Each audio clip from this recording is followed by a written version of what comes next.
بسم اللہ الرحمن الرحیم۔ السلام علیکم ورحمۃ اللہ وبرکاتہ۔ میں زبیر خان ہوں اور آپ میرا ویلاگ دیکھ رہے ہیں۔ احمدی مسلمانوں کے بارے میں کشمیری بیوروکریٹ کے مضحکہ خیز احکامات، یہ آج کے پروگرام کا موضوع ہے۔ ان مضحکہ خیز احکامات کی تفصیل بیان کرنے سے قبل یہ وضاحت ضروری ہے کہ ان حالات کو بھی بیان کر دیا جائے جو ایسے مضحکہ خیز احکامات جاری کرنے کا باعث بنتے ہیں۔ آپ یہ جو ویڈیو دیکھ رہے ہیں یہ تازہ ترین واقعہ ہے جو کہ تلہ گنگ میں واقع احمدیہ مسلم جماعت کی مسجد کی مسماری کے سلسلہ میں رونما ہوا ہے۔ فسادی تنظیم ٹی ایل پی کے شدت پسندوں نے فساد برپا کرنے کے لیے باقاعدہ منصوبہ بندی کی، پھر جگہ کا تعین کیا اور اعلانات کے ذریعے مجمع اکٹھا کر لیا۔ جب کافی لوگ جمع ہو گئے تو فسادی مولویوں نے احمدیوں کے خلاف جھوٹ پر مبنی نفرت انگیز تقریروں کے ذریعے زہر اگلنا شروع کر دیا اور مجمع کے مذہبی جذبات کو ابھار کر ان کو احمدیہ مسلم جماعت کی جو مسجد ہے اس کی مسماری کے لیے ذہنی اور جسمانی طور پر بھی تیار کر دیا۔ پھر مجمع کے جذبات کو انگیخت کر کے انہیں ہلڑ بازی اور مسجد کی مسماری پر مبنی نعرے لگوانے شروع کر دیے۔ حیرانی والی بات یہ ہوئی کہ قانون کا نفاذ کرنے والے اداروں کے افسران یہ سب کچھ دیکھتے اور سنتے رہے، جیسے کہ آپ ان افسران کو اس ویڈیو میں وردی سمیت ان فسادیوں میں بیٹھا ہوا بھی دیکھ چکے ہیں۔ پھر پولیس افسران نے ان شدت پسندوں کے آگے ہتھیار بھی ڈال دیے اور مسجد کی حفاظت کے لیے، یعنی جو تلہ گنگ کی مسجد تھی اس کی حفاظت کے لیے اس کے ارد گرد جو گرل لگائی گئی تھی اس کو بھی قانون نافذ کرنے والے اداروں نے ہٹانے میں خود مدد کی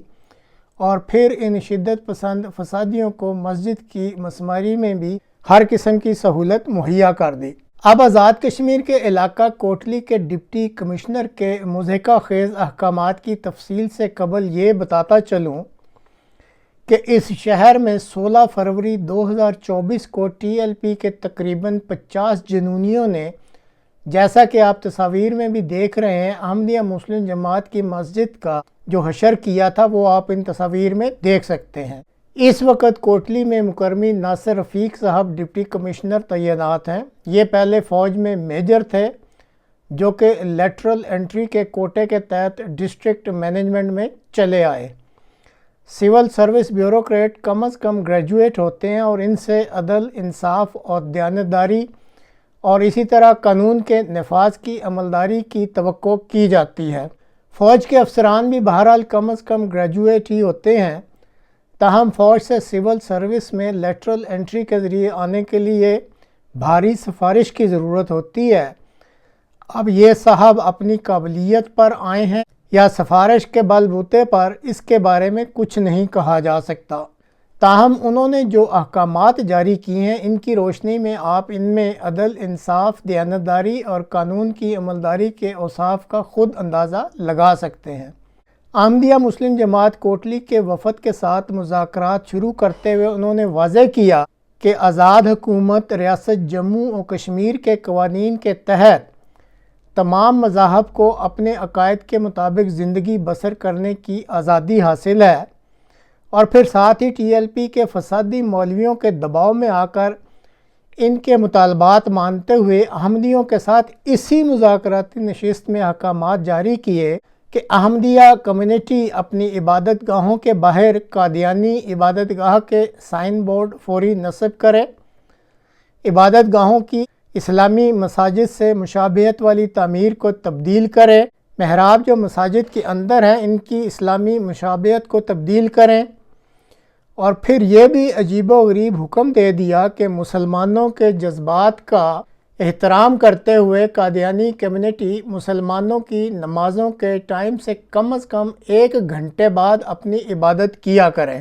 یعنی عملی طور پر اب احمدی نماز فجر سورج طلوع ہونے پر ہی ادا کر سکتے ہیں۔